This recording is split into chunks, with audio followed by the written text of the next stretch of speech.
दोस्तों, आज की इस वीडियो में हम बात करेंगे कि आपके घर में बहुत परेशानी चल रही है। आपने परेशान हो गए हो कि किसी को बता भी नहीं पा रहे हो। आप पशुपति व्रत करना तो चाहते हो, लेकिन घर से शिवालय इतनी दूर है कि आप यह भी नहीं कर सकते। पर दो मैं आज की वीडियो में आपको बताऊंगा। कुछ छोटे उपाय, लेकिन कारगर उपाय जिन्हें करके भी आप सुख ले सकते हो। परंतु इन्हें भी करते समय आपके मन में दृढ़ संकल्प हो कि आप यह उपाय को 5 सोमवार करोगे, क्योंकि अब बहुत ही महत्वपूर्ण है कि आप किस प्रकार से उपाय को करते हो। इस तरीके से आप केवल एक बेलपत्र की सहायता से किसी भी सोमवार जाकर और लगातार 5 सोमवार तक वही उपाय करेंगे जो मैं आपको बताऊंगा, तो आपकी कोई भी परेशानी दूर हो जाएगी। यदि आप सोमवार के अष्टमी को बेलपत्र को और दुर्बे को जलधारी पर स्पर्श करके शिवजी को समर्पित करते गए हो, तो भी आपकी समस्या दूर हो सकती है। परंतु यह भी जानना आवश्यक है कि सोमवार की अष्टमी आखिर होती क्या है, क्यों इसकी इतनी महत्वता है। पहले कुछ बातें जानेंगे, फिर सोमवार के अष्टमी के बारे में जानेंगे और अंत में उपाय के बारे में जानेंगे। दोस्तों, आज हम बात करेंगे पंडित प्रदीप मिश्रा जी के बारे में। मुझे पता है कि आप में से कई लोग उन्हें पहले से ही जानते होंगे, लेकिन धर्म और अध्यात्म के बारे में जानकारी फैलाना हमारा कर्तव्य है। ऐसे महान कथावाचक के बारे में और लोगों को जानना चाहिए। आप तो उन्हें जानते हैं, लेकिन आपके छोटे भाई बहन या जो लोग हमारे वीडियो पहली बार देख रहे हैं, उनके लिए ये जानना जरूरी है कि आखिर पंडित प्रदीप मिश्रा जी कौन है और क्यों वे इतने लोकप्रिय हैं। इस प्रदीप जी मिश्रा एक प्रसिद्ध धार्मिक गुरु और कथावाचक हैं जो अपने सरल और प्रभावशाली उपायों के लिए जाने जाते हैं। वे लोगों को धार्मिक ग्रंथों और शास्त्रों के ज्ञान को सरल भाषा में समझाते हैं और उनके जीवन में आने वाली समस्याओं के समाधान के लिए उपाय सुझाते हैं। प्रदीप जी मिश्रा के टोटके किस बारे में हैं? उनके टोटके मुख्य रूप से इन क्षेत्रों पर केंद्रित हैं: धार्मिक अनुष्ठान, वे विभिन्न देवी देवताओं की पूजा विधियों, व्रतों और त्योहारों के बारे में बताते हैं। जीवन की समस्याओं का समाधान, वे धन, स्वास्थ्य, रिश्तों, नौकरी आदि से जुड़ी समस्याओं के समाधान के लिए उपाय सुझाते हैं। वास्तु दोष, वे वास्तु दोष को दूर करने के उपाय बताते हैं। ज्योतिष, वे ज्योतिष के आधार पर उपाय बताते हैं। सकारात्मक ऊर्जा, वे घर में सकारात्मक ऊर्जा लाने के उपाय बताते हैं। प्रदीप जी मिश्रा के टोटकों की विशेषताएं: सरल भाषा, वे अपनी बातों को बहुत ही सरल भाषा में कहते हैं ताकि आम लोग भी उन्हें आसानी से समझ सकें। वैज्ञानिक आधार, कुछ टोटकों के पीछे वैज्ञानिक कारण भी बताए जाते हैं। प्रभावी, कई लोग उनके उपायों को प्रभावी मानते हैं और उनका पालन करते हैं। सकारात्मक सोच, वे लोगों को सकारात्मक सोच रखने के लिए प्रेरित करते हैं। कहाँ से मिलती है जानकारी? यूट्यूब चैनल, प्रदीप जी मिश्रा का अपना यूट्यूब चैनल है जहां वे नियमित रूप से वीडियो अपलोड करते हैं। सोशल मीडिया, वे फेसबुक, इंस्टाग्राम जैसे सोशल मीडिया प्लेटफॉर्म पर भी सक्रिय हैं। किताबें, उन्होंने कई किताबें भी लिखी हैं जिनमें उनके उपायों का वर्णन है। ध्यान रखने योग्य बातें: आस्था, किसी भी उपाय को करने से पहले उस पर पूरा विश्वास होना चाहिए। व्यक्तिगत परिस्थितियां, उपाय व्यक्तिगत परिस्थितियों के अनुसार किए जाने चाहिए। पंडित का मार्गदर्शन, किसी भी धार्मिक अनुष्ठान को करने से पहले पंडित का मार्गदर्शन लेना उचित होता है। निष्कर्षण: प्रदीप जी मिश्रा के टोटके लोगों को धार्मिक ज्ञान देते हैं और जीवन की समस्याओं के समाधान के लिए मार्गदर्शन प्रदान करते हैं। हालांकि किसी भी उपाय को करने से पहले विवेकपूर्ण होना जरूरी है और पंडित का मार्गदर्शन लेना चाहिए। प्रदीप जी मिश्रा शास्त्रों के गहन अध्ययन के लिए जाने जाते हैं और वे अपनी बातों को शास्त्रों के उदाहरणों से स्पष्ट करते हैं। कथा वाचन: वे शिव पुराण की कथा को बहुत ही सरल और प्रभावशाली तरीके से सुनाते हैं, जो लोगों को आसानी से समझ में आ जाती है। जीवन मूल्यों पर जोर: वे अपने उपायों के माध्यम से लोगों को सकारात्मक सोच, करुणा और ईमानदारी जैसे गुणों को अपनाने के लिए प्रेरित करते हैं। समाज सेवा: ग्रामीण विकास: वे ग्रामीण क्षेत्रों में जाकर लोगों को जागरूक करते हैं और उन्हें सामाजिक बुराइयों से लड़ने के लिए प्रेरित करते हैं। धार्मिक आयोजन: वे धार्मिक आयोजन करते हैं जिनमें बड़ी संख्या में लोग भाग लेते हैं। समाज में बदलाव लाने का प्रयास: वे समाज में सकारात्मक बदलाव लाने के लिए लगातार प्रयास करते रहते हैं। लोगों से जुड़ाव: सरल भाषा: वे अपनी बातों को बहुत ही सरल भाषा में कहते हैं ताकि आम लोग भी उन्हें आसानी से समझ सकें। लोगों की समस्याओं को समझना: वे लोगों की समस्याओं को ध्यान से सुनते हैं और उनके समाधान के लिए उपाय सुझाते हैं। आइए हम सभी मिलकर श्री जगन्नाथ भगवान और शिवजी से प्रार्थना करें। आज 2 नवंबर को हम सभी मन ही मन ये मंत्र बोलेंगे। श्री शिवाय नमस्तुभ्यम। इस मंत्र का अर्थ है, हे शिवजी, मैं आपको नमन करता हूँ। इसके साथ ही आप अपनी मन की भावनाओं से भी प्रार्थना कर सकते हैं। आप अपने जीवन में सुख शांति के लिए प्रार्थना कर सकते हैं। आप अपने परिवार की खुशी के लिए प्रार्थना कर सकते हैं। आप अपने सभी कष्टों के दूर होने के लिए प्रार्थना कर सकते हैं। प्रार्थना करते समय ध्यान रखें, मन को शांत रखें। किसी भी प्रकार की नकारात्मक भावना को मन में न लाएं। आइए सभी मिलकर प्रार्थना करें और माँ लक्ष्मी की कृपा प्राप्त करें। हे जगन्नाथ, शिव शंकर, आपकी कृपा से ही संसार चलता है। आप ही संसार के पालनहार हैं। मैं प्रार्थना करता हूँ कि आपकी कृपा मेरे भाइयों और बहनों पर सदैव बनी रहे।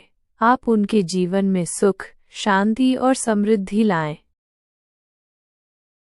हे भोलेनाथ, आप सबके कष्टों को हर लें। आपकी कृपा से मेरे परिवार के सभी सदस्य स्वस्थ और निरोग रहें। आप उनकी सभी मनोकामनाएं पूरी करें। हे महादेव, मैं प्रार्थना करता हूँ कि आपकी कृपा से भारत देश में सुख, शांति और समृद्धि बनी रहे। आप देश के सभी नागरिकों को सुखी और समृद्ध बनाएं। आप सभी के जीवन में खुशियां लाएं। हे शंकर भगवान, आपकी कृपा से सभी लोग एक दूसरे से प्रेम और भाईचारा का भाव रखें। आप सभी के मन में शांति और प्रेम का संचार करें। सत्य माँ यूट्यूब चैनल की मालकिन की दैनिक पूजा विधि। दोस्तों, मैं आपको बताना चाहती हूँ कि सत्य माँ यूट्यूब चैनल की मालकिन किस तरह से पूजा करती हैं। हर दिन वे बहुत जल्दी उठती हैं। उठकर वे सबसे पहले अपना स्नान करती हैं और फिर पूजा के लिए तैयार होती हैं। पूजा के दौरान वे लक्ष्मी माता, गणेश जी, शिव जी और 33 करोड़ देवताओं की पूजा करती हैं।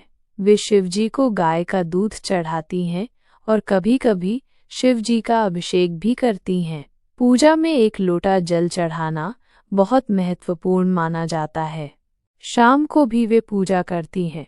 वे दीपक जलाती हैं और श्री लक्ष्मी जी की आरती करती हैं, अर्थात उनकी दैनिक पूजा में शामिल हैं।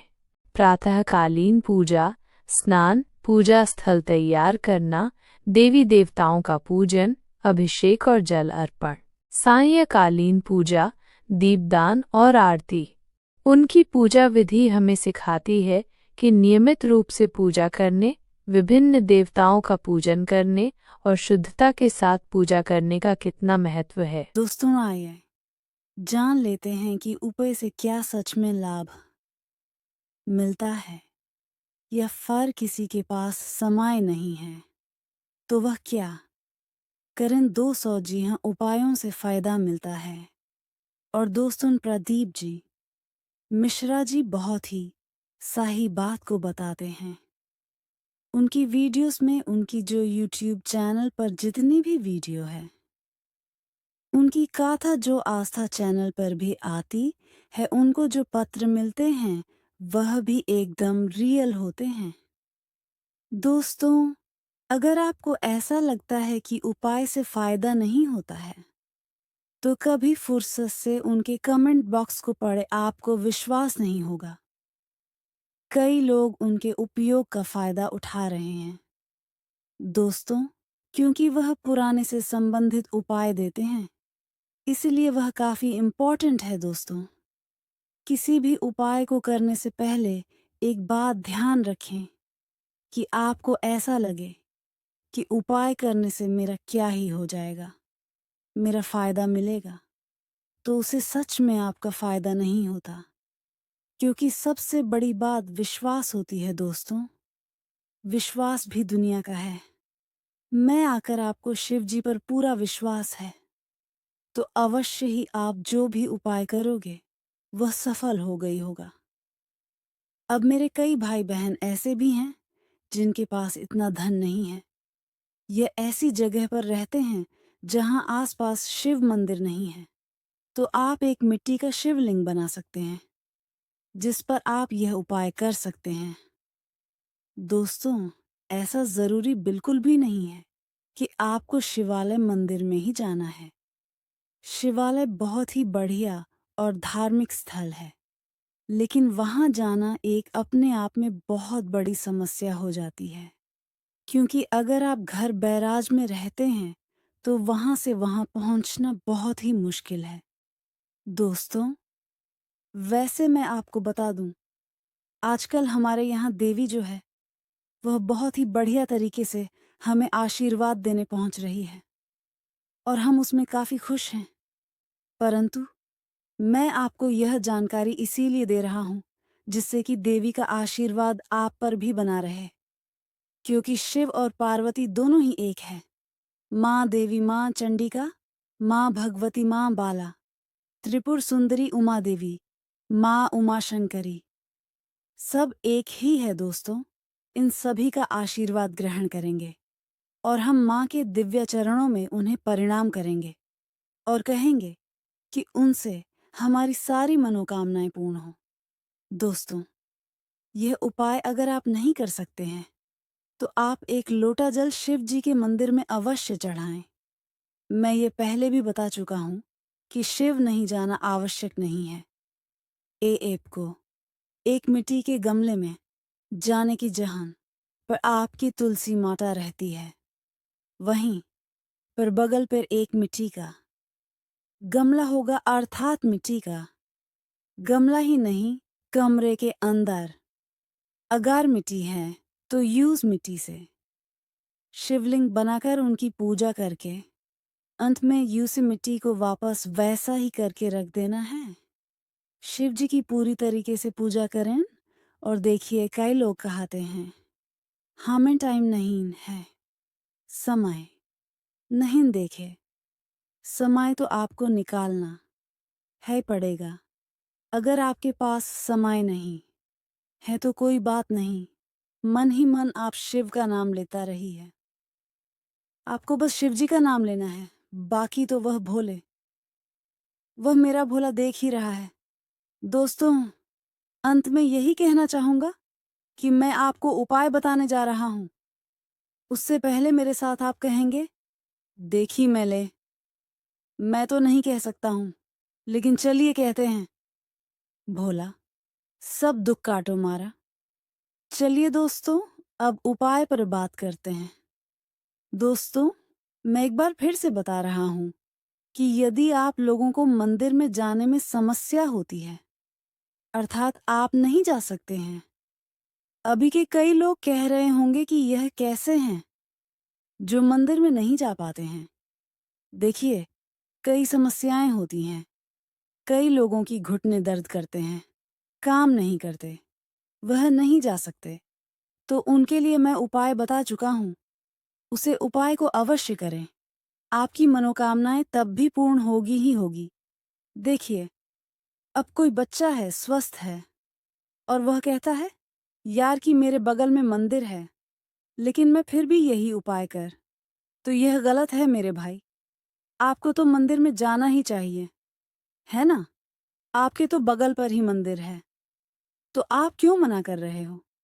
आप बालक अवश्य हो, लेकिन ऐसा मत बनो, मूर्ख मत बनो। बगल में मंदिर है और आप जा ही नहीं रहे हो, तो ऐसा भी नहीं चलता है। भगवान हर जगह है, लेकिन एक बात मेरी ध्यान रखें, भगवान को यह पता है कि कौन किस लायक है। अगर उसने आपको इस लायक बनाया है कि आप उनके मंदिर में जा सकते हो, तो जाइए। आपका मंदिर 10 किलोमीटर दूर है या 2 दिन कमी है। मैं है, आप चढ़ाई पर रहते हो, आप नहीं जा सकते हो क्योंकि आप पढ़ाई लिखाई वाले बंदे हो। लेकिन अगर बागली पर, तो जाइए ना, आप पर स्कूटी खड़ी है। घूमने के लिए तो बहुत जाते हो, लेकिन देखिए, मन में श्रद्धा होनी चाहिए। मैं इतना ही कहना चाहूंगा।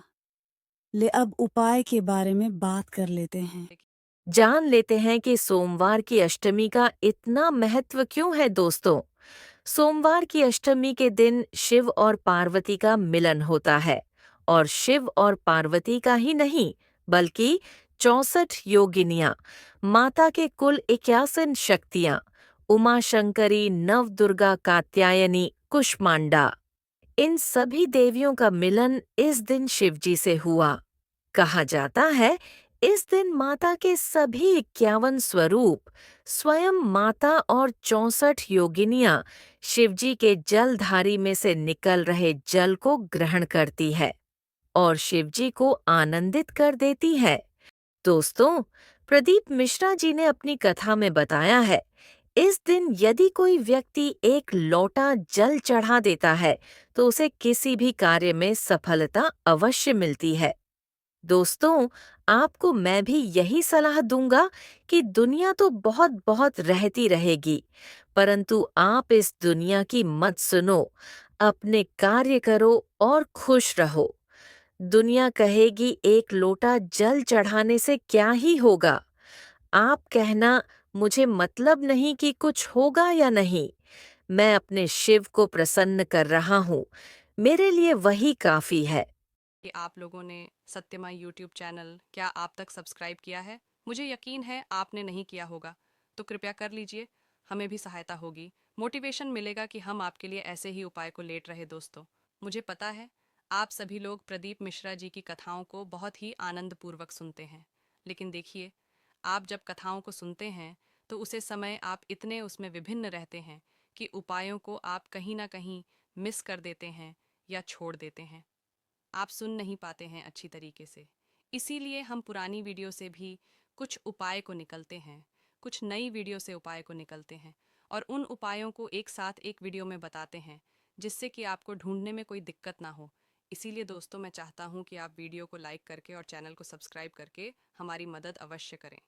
देखिए, उद्देश्य इतना ही है कि हमें 1000 सब्सक्राइबर अगर हो जाए, उसके बाद मैं आपसे कभी नहीं बोलूँगा कि आप हमारे चैनल को सब्सक्राइब करें, क्योंकि देखिए, इतने ही लोगों तक मुझे अपनी बातों को नहीं पहचाना या फिर इन उपायों को 4-5 लोग करेंगे तो क्या फ़ायदा। देखिए, हमारा सनातन धर्म बहुत बड़ा है और मैं चाहता हूँ कि सनातन धर्म जो है ना, वह बढ़े और उसे लोग उपाय करके देखिए।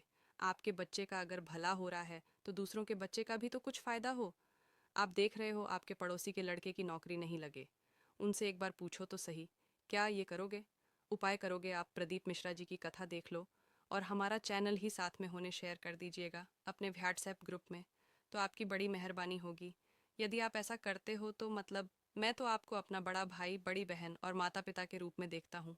मैं आपके हाथ जोड़कर प्रणाम करता हूँ और देखिए, मैं आपके पास तो नहीं आ सकता हूँ, लेकिन यही से कोशिश करूँगा कि आपके पैरों को मैं छोड़ूं और आप मुझे इसी वक्त थोड़ा बहुत आशीर्वाद देते तो मेरी तो भाग खुल जाएंगे। बाकी शिव जी की कृपा तो हम पर बनी हुई है। तो चलिए दोस्तों, उपाय के बारे में जान लेते हैं। आपको बेलपत्र लेनी है और बेलपत्र के बीच वाले पेट में शहद लगा देना और अगल-बगल वाले पत्तों पर घी लगा देना है। अब आप जैसे शिवजी का पूजन करते हो, जैसे उनका अभिषेक करते हो, उसी प्रकार से कर लेना है और अंत में जो आपके पास वह बेलपत्र का पत्र रखा हुआ है, उसे शिवजी पर लगाकर आ जाना है। ऐसा अगर आप 5 सोमवार करोगे तो अवश्य ही आपके घर में चल रही कोई भी समस्या दूर हो जाएगी, चाहे वह कितनी ही बड़ी हो। बस आपके मन में इस उपाय को करते समय विश्वास का होना बहुत जरूरी है। दोस्तों, आज की वीडियो में बस इतना ही। यदि आपको वीडियो अच्छी लगी हो तो हमारे चैनल को सब्सक्राइब कर दीजिएगा। धन्यवाद।